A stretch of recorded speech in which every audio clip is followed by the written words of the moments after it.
நேற்றே நம்ம இட்லிக்கு ஊற போட்டிருந்தோம். அதனால நைட்டோட நைட்டாக மாவு ஆட்டி வச்சுட்டு, ஒன்று உப்பு போட்டு கலக்கியும், ஒன்று உப்பு போடாமல் கலக்கியும் வச்சுருந்தாச்சு. காலையில் அதுக்கு தேங்காய் சட்னி அரைக்கலான்னு தேங்காய் தான் கொண்டு போய் அப்பாட்ட கொடுத்தேன். அவங்கள்ட்ட கொடுத்தோன்னே, தம்பி அதை தேங்காயை உடைச்சா நம்மளுக்கு தண்ணி கிடைக்குமே அப்படின்னு கிளாஸ் எடுக்க வந்தேன்.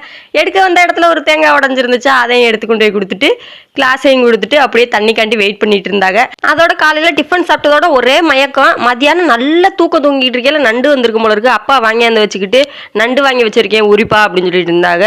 எனக்கோ சரியான தூக்கம். சரி என்ன பண்றது, உரிச்சு போடும் அப்படின்னு சொல்லிட்டு க்ளீன் பண்ணிக்கிட்டு இருக்கேலையே, அப்பா நான் க்ளீன் பண்றேன், நீ வெங்காயம் இந்த காய் நறுக்குன்னு சொல்லிட்டாங்க. சரி நம்மளுக்கு வேலை சீக்கிரம் முடிஞ்சா சரிதானேன்னு சொல்லிட்டு நம்ம வெங்காயம் இந்த காய் தான் நறுக்க ஆரம்பிச்சாச்சு. அதோட கருவேப்பிலையும் பிடிக்காந்து எல்லாத்தையும் அவங்களுக்கு ரெடி பண்ணி கொடுத்துட்டு அவங்களையே சமைக்க சொல்லியாச்சு. நம்ம எப்பவுமே பார்க்குறதோட சரி சமைக்கிறது பக்கமே போகிறது இல்லைன்னு உங்களுக்கே தெரியும். அதோட அவங்க சமைச்சிட்டு இருந்தாங்க. போய் திருப்பி ஒரு குட்டி தூக்கம் போட்டு எந்திரிச்சோம். எந்திரிக்கையிலேயே நம்ம சாப்பாடு பற்றி தான் ஞாபகம் வரும்.